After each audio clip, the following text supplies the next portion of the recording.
So ಎಲ್ಲ 9ನೇ ತರಗತಿಯ ವಿದ್ಯಾರ್ಥಿಗಳಿಗೆ ವಿದ್ಯಾಲಯ ಯೂಟ್ಯೂಬ್ ಚಾನಲ್ಗೆ ಸ್ವಾಗತ ಅಂತ ಹೇಳ್ತಾ ನಾವು ಈ ಒಂದು ವಿಡಿಯೋದಲ್ಲಿ ನಾಳೆ ನಡೀತಕ್ಕಂತಹ FA2 ಎಕ್ಸಾಮ್ನ ಒಂದು ವಿಜ್ಞಾನ ವಿಷಯದ ಒಂದು ಸಂಪೂರ್ಣ ಪ್ರಶ್ನೆ ಪತ್ರಿಕೆ ಹಾಗೂ ಅದರ ಕೀ ಉತ್ತರಗಳನ್ನು ಚರ್ಚೆ ಮಾಡೋಣ.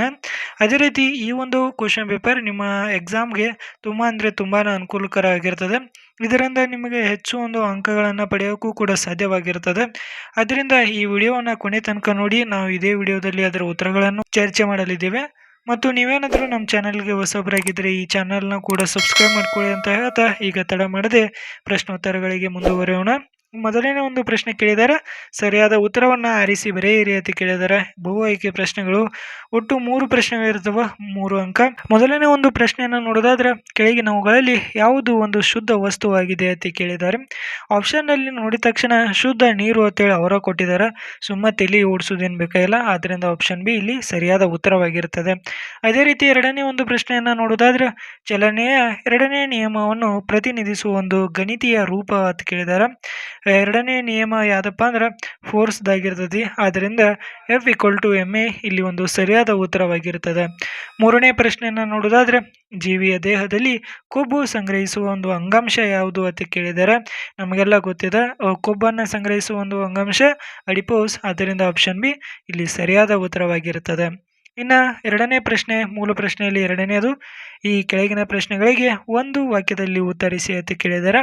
ಒಂದು ವಾಕ್ಯದಲ್ಲಿ 2 ಪ್ರಶ್ನೆಗಳಿರ್ತಾವ, ಒಟ್ಟು 2 ಅಂಕಗಳು. ಅದರಲ್ಲಿ 4ನೇ ಪ್ರಶ್ನೆ, ಪತ್ರರಂಧ್ರಗಳ ಕಾರ್ಯಗಳನ್ನು ತಿಳಿಸಿ ಅಂತ ಕೇಳಿದ್ದಾರೆ. ಅದರ ಉತ್ತರವನ್ನು ನೋಡೋದಾದ್ರೆ, ಈ ರೀತಿ ನಾನು ಒಂದು ಕಲರ್ಫುಲ್ PDF ಆನ್ಸರ್ಗೋಸ್ಕರ ಮಾಡಿದ್ದೀನಿ. ಉತ್ತರವನ್ನು ನೋಡೋದಾದ್ರೆ, ಇದು ಬಾಷ್ಪ ವಿಸರ್ಜನೆ ಮತ್ತು ಅನಿಲಗಳ ವಿನಿಮಯಕ್ಕೆ ಸಹಾಯಕವಾಗಿರ್ತದೆ. ಅದೇ ರೀತಿ 5ನೇ ಪ್ರಶ್ನೆ, ಟಿಂಡಾಲ್ ಪರಿಣಾಮದ ವ್ಯಾಖ್ಯಾನಿಸಿ ಅಂತ ಕೇಳಿದ್ದಾರೆ. ಇದರ ಉತ್ತರ ಹೆಂಗೆ ಬರೀಬೇಕಪ್ಪ ಅಂದ್ರೆ, ಕಲ್ಲಿಲಗಳ ಕಣಗಳಿಂದ ಬೆಳಕಿನ ಕಿರಣದ ಚದುರುವಿಕೆಯನ್ನು ಟಿಂಡಾಲ್ ಪರಿಣಾಮ ಎನ್ನುವರು. ಅದೇ ರೀತಿ ಒಂದು ಮೂಲ ಪ್ರಶ್ನೆಯಲ್ಲಿ 3ನೇ ಪ್ರಶ್ನೆಯನ್ನು ನೋಡೋದಾದ್ರೆ, ಕೆಳಗಿನ ಪ್ರಶ್ನೆಗಳಿಗೆ 2ರಿಂದ 3 ವಾಕ್ಯಗಳಲ್ಲಿ ಉತ್ತರಿಸಿ ಅಂತ ಕೇಳಿದ್ದಾರೆ. ಅಂದ್ರೆ 2-3 ವಾಕ್ಯದಲ್ಲಿ ಒಂದು 4 ಪ್ರಶ್ನೆಗಳಿರ್ತಾವ, ಅಷ್ಟು 8 ಅಂಕಗಳು. ಅದರಲ್ಲಿ ಮೊದಲನೇ ಒಂದು ಪ್ರಶ್ನೆಯನ್ನು ಏನು ಕೇಳಿದಾರಪ್ಪ ಅಂದ್ರೆ, ಸಂತುಲಿತ ಬಲ ಮತ್ತು ಅಸಂತುಲಿತ ಬಲಗಳ ನಡುವಿನ ವ್ಯತ್ಯಾಸಗಳನ್ನು ತಿಳಿಸಿ ಅಂತ ಕೇಳಿದ್ದಾರೆ. ಈಗ ಅದರ ಉತ್ತರವನ್ನು ನೋಡೋಣ.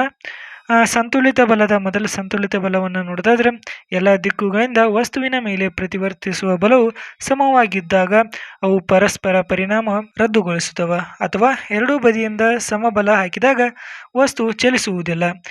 ಅಸಂತುಲಿತ ಬಲದ ಬಗ್ಗೆ ಏನು ಕೇಳಿದ್ರಲ್ಲ, ಅದರ ಉತ್ತರವನ್ನು ನೋಡೋದಾದ್ರೆ, ಅಸಂತುಲಿತ ಬಲ ವಸ್ತುವಿನ ಮೇಲೆ ವರ್ತಿಸುವ ಬಲಗಳನ್ನು ಸಮನಾಗಿಲ್ಲದಿದ್ದಾಗ, ಅಥವಾ ಪರಸ್ಪರ ರದ್ದುಗೊಳಿಸಿದಾಗ, ಅಥವಾ ಎರಡೂ ಬದಿಯಿಂದ ಅಸಮ ಬಲ ಹಾಕಿದಾಗ ವಸ್ತು ಏನಾಗುತ್ತಾ ಚಲನೆಯನ್ನ ಮಾಡ್ತದೆ. ಇನ್ನು 6ನೇ ಪ್ರಶ್ನೆಯನ್ನ ಕೇಳಿದಾರ, ಉದಾಹರಣೆಯೊಂದಿಗೆ ಸಮರೂಪ ಮತ್ತು ಅಸಮರೂಪ ಮಿಶ್ರಣಗಳ ನಡುವಿನ ವ್ಯತ್ಯಾಸಗಳನ್ನು ಗುರುತಿಸಿ ಅಂತ ಕೇಳಿದಾರೆ. ಮೊದಲ ಸಮರೂಪ ಮಿಶ್ರಣವನ್ನು ನೋಡೋದಾದ್ರೆ, ಏಕರೂಪ ಸಂಯೋಜನೆಯನ್ನು ಹೊಂದಿರುವ ಒಂದು ಮಿಶ್ರಣವನ್ನು ಸಮರೂಪ ಮಿಶ್ರಣಗಳು ಎನ್ನುತ್ತವೆ. ಅದಕ್ಕೆ ಉದಾಹರಣೆ ಏನಪ್ಪಾ ಅಂದ್ರೆ, ನೀರಿನಲ್ಲಿ ಸಕ್ಕರೆ ಆಗಿರ್ಬೋದು, ನೀರಿನಲ್ಲಿ ಉಪ್ಪು, ಕಾರ್ಬನ್ ಡೈಆಕ್ಸೈಡ್ನಲ್ಲಿ ಗಂಧಕ, ಅದೇ ರೀತಿ ಆಲ್ಕೋಹಾಲ್ನಲ್ಲಿ ನೀರು ಇತ್ಯಾದಿ ಇದಕ್ಕೆ ಈ ಸಮರೂಪ ಮಿಶ್ರಣಕ್ಕೆ ಉದಾಹರಣೆಗಳಾಗಿರ್ತವೆ. ಅದೇ ರೀತಿ ಅಸಮರೂಪ ಒಂದು ಮಿಶ್ರಣ ಎಂದರೇನು, ಅದರ ಉದಾಹರಣೆ ಕೇಳಿದ್ರಲ್ಲ, ಅದರ ಡೆಫಿನೇಷನ್ ಏನಪ್ಪಾ ಅಂದ್ರೆ, ಏಕರೂಪ ಸಂಯೋಜನೆಯನ್ನು ಹೊಂದಿರದ ಮಿಶ್ರಣವನ್ನು ಅಸಮರೂಪ ಮಿಶ್ರಣ ಅಂತ ಕರಿತೀವಿ. ಇಲ್ಲಿ ಹೊಂದಿರುವ, ಇದು ಹೊಂದಿರದ. ಅದೇ ರೀತಿ ಉದಾಹರಣೆಗಳನ್ನು ನೋಡೋದಾದ್ರೆ, ಮರಳು ಮತ್ತು ಉಪ್ಪು, ಸಕ್ಕರೆ ಮತ್ತು ಉಪ್ಪು, ಎಣ್ಣೆಯಲ್ಲಿ ನೀರು ಇತ್ಯಾದಿ ಇವುಗಳಿಗೆ ಉದಾಹರಣೆಗಳಾಗಿರ್ತವೆ. ಇನ್ನು ನೆಕ್ಸ್ಟ್ ಒಂದು ಪ್ರಶ್ನೆಯನ್ನು ನೋಡೋದಾದ್ರೆ, 7ನೇ ಪ್ರಶ್ನೆ ಏನು ಕೇಳಿದಾರ, ನರಕೋಶದ ಚಿತ್ರ ಬರೆದು ಭಾಗಗಳನ್ನು ಗುರುತಿಸಿ ಅಂತ ಕೇಳಿದಾರ. ಈ ರೀತಿ ಅದರ ಚಿತ್ರವನ್ನು ಬರ್ತದೆ. ಇದು ನಿಮ್ಮ ಟೆಕ್ಸ್ಟ್ ಬುಕ್ನಲ್ಲೂ ಕೂಡ ಇರ್ತದೆ. ಇದನ್ನ ಚೆನ್ನಾಗಿ ಪ್ರಾಕ್ಟೀಸ್ ಮಾಡಿ. ಯಾಕಂದ್ರೆ ನೀವು ಯಾವುದೇ ಒಂದು ಎಕ್ಸಾಮ್ ಇಟ್ಟರು ಕೂಡ ಈ ಒಂದು ಚಿತ್ರ ಫಿಕ್ಸ್ ಆಗಿ ನಿಮ್ಗೆ ಬಂದೇ ಬರ್ತದೆ. ಇದರ ಭಾಗಗಳನ್ನು ನೋಡೋದಾದ್ರೆ, ಇಲ್ಲಿ ಮೊದಲನೇದಾಗಿ ನ್ಯೂಕ್ಲಿಯಸ್, ಅದೇ ರೀತಿ ಡೆಂಡ್ರಾಯ್ಡ್ಗಳು, ಆಕ್ಸಾನ್, ಅದೇ ರೀತಿ ನೇರ ತುದಿ, ಕೋಶಕಾಯಗಳು ಇವುಗಳ ಭಾಗಗಳಾಗಿರ್ತವ. ಇನ್ನು 9ನೇ ಒಂದು ಪ್ರಶ್ನೆಯನ್ನು ನೋಡೋದಾದ್ರೆ, ಒಂದೇ ವೇಗದಲ್ಲಿ ಚಲಿಸುವ ಕ್ರಿಕೆಟ್ ಚೆಂಡಿಗೆ ಹೋಲಿಸಿದರೆ ಟೆನ್ನಿಸ್ ಚೆಂಡನ್ನು ನಿಲ್ಲಿಸುವುದು ಸುಲಭ ಏಕೆ ಅಂತ ಕೇಳಿದ್ದಾರೆ. ಉತ್ತರವನ್ನು ನೋಡೋದಾದ್ರೆ, ಟೆನ್ನಿಸ್ ಚೆಂಡು ಕ್ರಿಕೆಟ್ ಚೆಂಡಿಗಿಂತ ಹಗುರವಾಗಿರುತ್ತದೆ ಅಥವಾ ಕಡಿಮೆ ದ್ರವ್ಯರಾಶಿಯನ್ನು ಹೊಂದಿರುತ್ತದೆ. ಅದೇ ವೇಗದಲ್ಲಿ ಚಲಿಸುವ ಟೆನ್ನಿಸ್ ಚೆಂಡು ಕ್ರಿಕೆಟ್ ಚೆಂಡಿಗಿಂತ ಕಡಿಮೆ ಸಂಯೋಗವನ್ನು ಹೊಂದಿರುತ್ತದೆ ಅಥವಾ ದ್ರವ್ಯರಾಶಿ x ವೇಗ, ಕಡಿಮೆ ಸಂಯೋಗ ಹೊಂದಿರುವ ಒಂದು ಟೆನ್ನಿಸ್ ಚೆಂಡನ್ನು ನಿಲ್ಲಿಸಲು ಸುಲಭವಾಗಿರುತ್ತದೆ. ಆದ್ದರಿಂದ ಕಡಿಮೆಯಲ್ಲಿ ಒಂದು ಶಕ್ತಿಯ ಉಪಯೋಗ ಕೂಡ ಕಡಿಮೆಯಾಗಿರುತ್ತದೆ. ಇನ್ನು ನೆಕ್ಸ್ಟ್ ಮೂಲ ಪ್ರಶ್ನೆಯಲ್ಲಿ 4ನೇ ಪ್ರಶ್ನೆ ವನ್ನು ನೋಡೋದಾದ್ರೆ, ಕೆಳಗಿನ ಪ್ರಶ್ನೆಗಳಿಗೆ 3-4 ವಾಕ್ಯಗಳಲ್ಲಿ ಉತ್ತರಿಸಿ. ಅದರ 3 ಅಂಕದ ಒಂದು ಪ್ರಶ್ನೆ ಇರ್ತದೆ. ಒಟ್ಟು 3 ಅಂಕಗಳು. ಏನು ಕೇಳ್ಯಾರಪ್ಪ ಪ್ರಶ್ನೆ ಅಂದ್ರೆ, ದ್ರಾವಣದ ನಿಲಂಬನ ಮತ್ತು ಕಲೀಲಗಳ ನಡುವಿನ ವ್ಯತ್ಯಾಸಗಳನ್ನು ಬರೆಯಿರಿ ಅಂತ ಕೇಳಿದ್ದಾರೆ.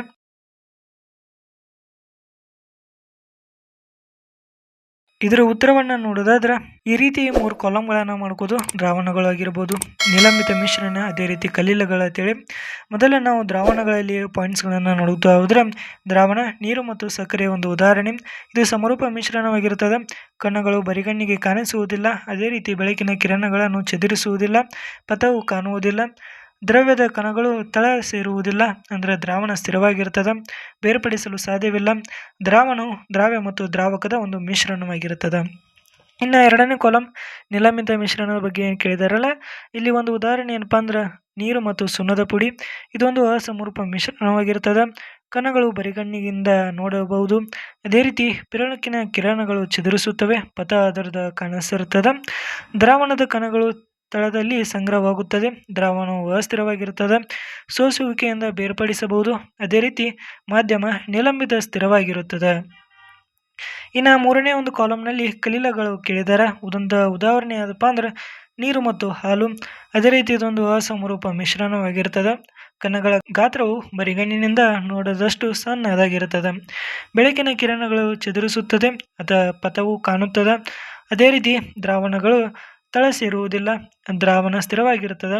ಇದನ್ನು ಬೇರ್ಪಡಿಸಲು ಸಾಧ್ಯವಿಲ್ಲ. ಕಣಗಳು ಇಡೀ ದ್ರಾವಣದಲ್ಲಿ ಏಕರೂಪವಾಗಿ. ಇನ್ನು ಕೊನೆಯದಾಗಿ ಮೂಲ ಪ್ರಶ್ನೆಯಲ್ಲಿ 5ನೇ ಪ್ರಶ್ನೆ ಏನಪ್ಪಾ ಅಂದ್ರೆ, ಕೆಳಗಿನ ಪ್ರಶ್ನೆಗಳಿಗೆ 4-5 ವಾಕ್ಯಗಳಲ್ಲಿ ಉತ್ತರಿಸಿ ಅಂತ ಕೇಳಿದ್ದಾರೆ. ಅಂದ್ರೆ ಒಂದು ಬಿಟ್ಟ ಸ್ಥಳಗಳದಾವ. ಇದು ಎಷ್ಟಪ್ಪ ಅಂದ್ರೆ 4 ಅಂಕದ ಒಂದು ಪ್ರಶ್ನೆ ಅಂತ ಕೇಳಿದ್ದಾರೆ. 11ನೇ ಪ್ರಶ್ನೆ, ಇವುಗಳನ್ನು ಹೆಸರಿಸಿ ಅಂತ ಕೇಳಿದ್ದಾರೆ. ಅದರೊಳಗೆ ಏನಪ್ಪಾ ಅಂದ್ರೆ, ನಮ್ಮ ಬಾಯಿಯ ಒಳಗಡೆಯನ್ನು ಆವರಿಸಿರುವ ಒಂದು ಅಂಗಾಂಶ ಯಾವ್ದತ್ ಕೇಳಿದ್ದಾರೆ. ಚಪ್ಪಟೆ ಅನುಲೇಪ ಅಂಗಾಂಶ. ಅದೇ ರೀತಿ ಬಿ, ಸ್ನಾಯುಗಳನ್ನು ಮೂಳೆಗಳಿಗೆ ಸಂಬಂಧಿಸಿರುವ ಒಂದು ಅಂಗಾಂಶ ಯಾವ್ದತ್ ಕೇಳಿದ್ದಾರೆ. ಸ್ನಾಯುರಜ್ಜು ಅಂಗಾಂಶ. ಸಿ ಅನ್ನೋದು ನೋಡೋದಾದ್ರೆ, ದ್ರವ ಯಾತ್ರೆಗೆ ಹೊಂದಿರುವ ಒಂದು ಸಂಯೋಜಕ ಅಂಗಾಂಶ ಯಾವ್ದತ್ ಕೇಳಿದ್ದಾರೆ. ರಕ್ತ. ಇನ್ನು ಕೊನೆಯದಾಗಿ ಮೆದುಳಿನಲ್ಲಿ ಕಂಡು ಬರುವ ಒಂದು ಅಂಗಾಂಶ ಕೇಳಿದ್ದಾರೆ. ಯಾವ್ದಪ್ಪ ಅಂದ್ರೆ ನರಕೋಶ. ಇಲ್ಲಿಗೆ ನಿಮ್ಮ ಒಂದು 9ನೇ ತರಗತಿ ಒಂದು ವಿಜ್ಞಾನ ವಿಷಯದ ಒಂದು ಮಾದರಿ ಪ್ರಶ್ನೆ ಪತ್ರಿಕೆ ಹಾಗೂ ಅದರ ಉತ್ತರಗಳ ಸಂಪೂರ್ಣವಾಗಿ ಮುಕ್ತಾಯಗೊಂಡಿದ್ದು. ನೀವೇನಾದರೂ ನಮ್ಮ ಚಾನಲ್ಗೆ ಹೊಸಬರಾಗಿದ್ದರೆ ಈಗ ಸಬ್ಸ್ಕ್ರೈಬ್ ಮಾಡ್ಕೊಳ್ಳಿ. ಅದೇ ರೀತಿ ನಿಮಗೇನಾದರೂ ಇದೊಂದು PDF ಬೇಕಂದರೆ ಇದೇ ವಿಡಿಯೋದ ಡಿಸ್ಕ್ರಿಪ್ಷನಲ್ಲಿ ಒಂದು ವಾಟ್ಸಪ್ ಗ್ರೂಪ್ದ ಲಿಂಕ್ ಇರ್ತದೆ. ಆ ಗ್ರೂಪನ್ನು ಜಾಯಿನ್ ಆದರೆ ನಿಮಗೆ ಅಲ್ಲಿ ಎಲ್ಲ ರೀತಿಯ ಒಂದು PDFಗಳಾಗಿರ್ಬೋದು, ಪ್ರಶ್ನೆ ಪತ್ರಿಕೆಗಳಾಗಿರ್ಬೋದು ಸಿಗ್ತಾವೆ. ಅದರಿಂದ ನಾವು ಮುಂದಿನ ವಿಡಿಯೋದಲ್ಲಿ ಸಿಗೋಣ. ಧನ್ಯವಾದಗಳು.